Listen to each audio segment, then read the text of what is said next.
Cuando los políticos son populares, todo el mundo tiene que ver con ellos. Te hablan de cómo han trabajado juntos, de cómo se conocen a nivel personal, de cómo han juntado esfuerzos para llevar a cabo agendas. Pero eso sí, si caen en desgracia, se divorcian. Yo no tuve absolutamente nada que ver con esa persona, nunca me cayó bien o yo siempre supe que era un farsante. Lamentablemente en la política, lo que casi nunca abunda es la lealtad. Comenzamos.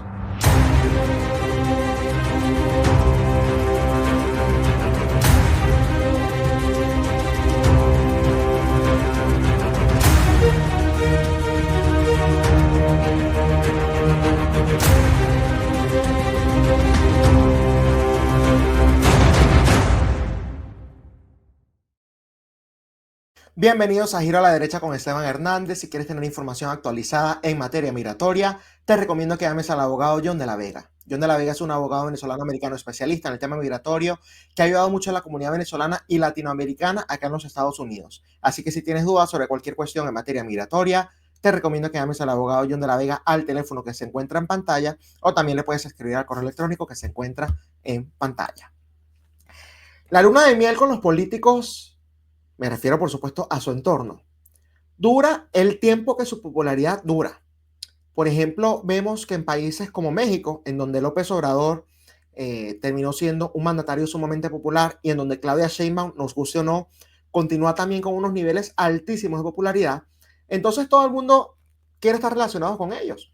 Los ves haciéndose fotos con ellos en los pasillos, los ves pasándose de partido de oposición hacia Morena, los ves repitiendo absolutamente todo lo que desde el gobierno se repite e incluso si eso implica contradecirse a ellos mismos respecto a lo que en el pasado habían asegurado cuando formaban parte de otros partidos. Y esto precisamente porque, como les estaba mencionando, en la política la lealtad es algo que no abunda.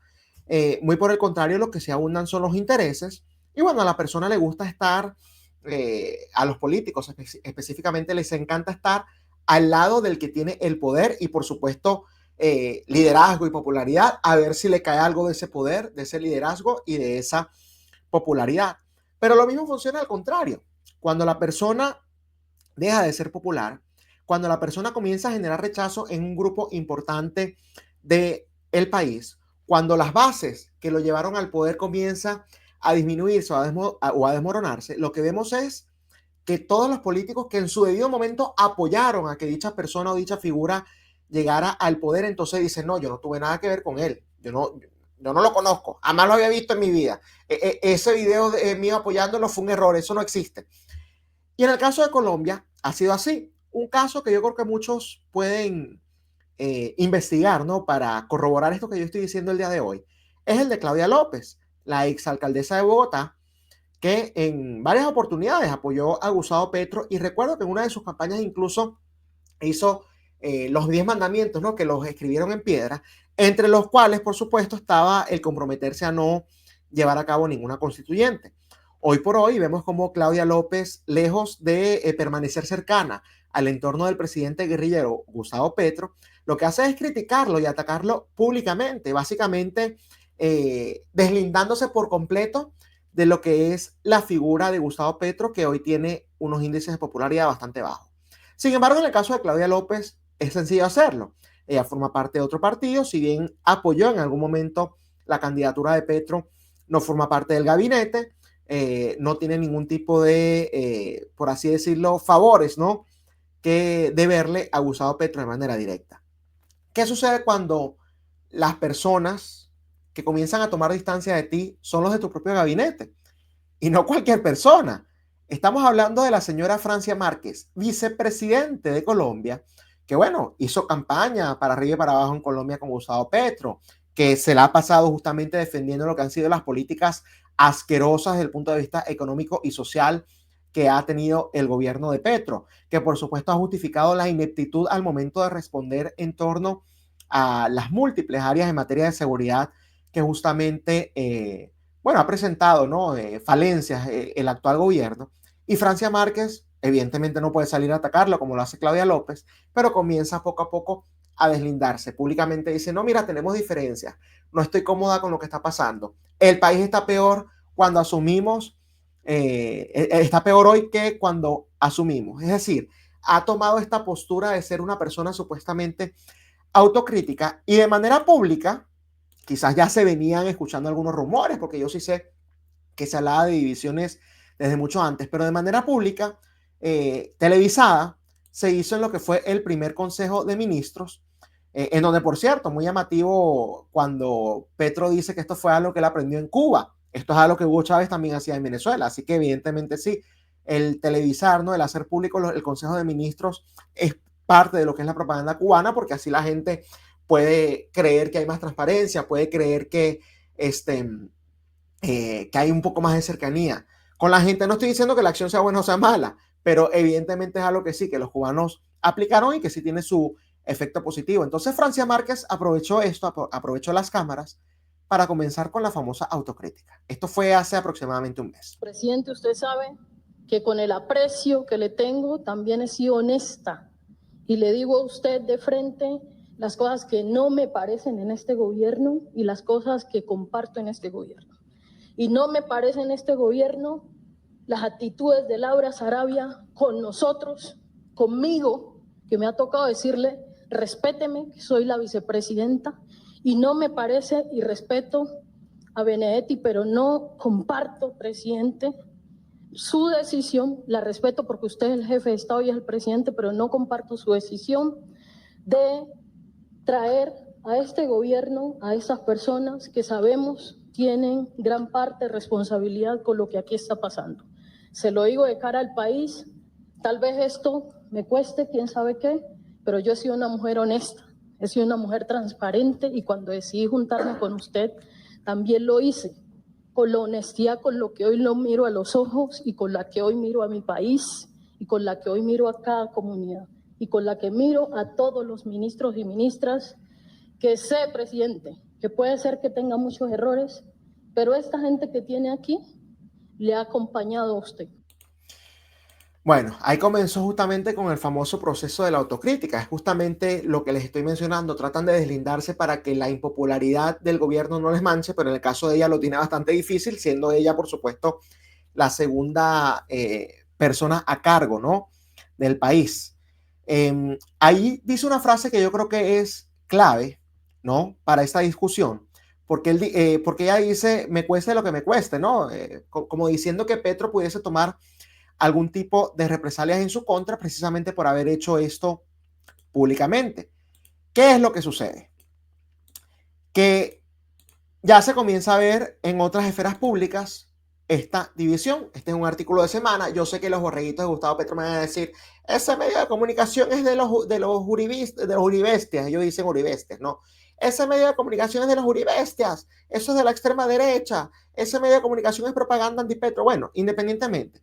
Acá sí vamos a hablar de lo que pasó, ¿no? Gustavo Petro y Francia Márquez se mostraron distantes durante la entrega de la sede de la Universidad del Valle en Suárez, Cauca. Esto fue un artículo del 1 de marzo, es decir, a inicios de este mes, el 1 de marzo creo que fue el domingo, ¿no? El presidente y la vicepresidenta han mostrado diferencias en los últimos días que llevaron a la salida de Márquez del Ministerio de la Igualdad. Y yo creo que justamente cuando Francia Márquez dice o habla, ¿no? Del tema de lo que sea que le puede costar o de las represalias o de la respuesta negativa que puede causar por parte del gobierno, este puede ser una de las que se puede observar públicamente, y es que Francia Márquez desde el inicio de la presidencia prácticamente ha tenido el cargo de vicepresidente, pero también ha tenido el cargo de ministra de la Igualdad, y creo que tiene otro nombre ese ministerio, ¿no? Un poco más extenso.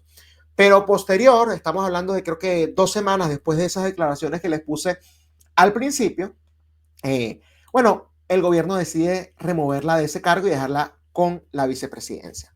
Yo no entiendo por qué un vicepresidente tiene que tener otros cargos, ¿no? Dentro del gabinete. A mi juicio eso no tiene sentido porque el presidente debería ser solo presidente y el vicepresidente solo debería ser vicepresidente, pero el timing de cuando se toma esta decisión, tomando en cuenta que ella tenía ese cargo en paralelo con la vicepresidencia durante ya bastante rato, es lo que me llama la atención, que solamente días después, semanas después de esas declaraciones en donde ya se está, digamos, pintando de excesivamente obvio esta separación, esta división que existe entre ambos, entonces justamente se toma esa decisión.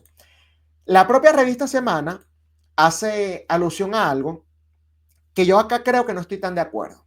Dice, Francia Márquez no asistió al segundo Consejo de Ministros en vivo y en directo. Esta es la verdad sobre su inasistencia. Ese fue uno de los hechos que más llamó la atención en la Casa de Nariño. Este artículo sí es del 3 de marzo, es decir, del día lunes, ¿no?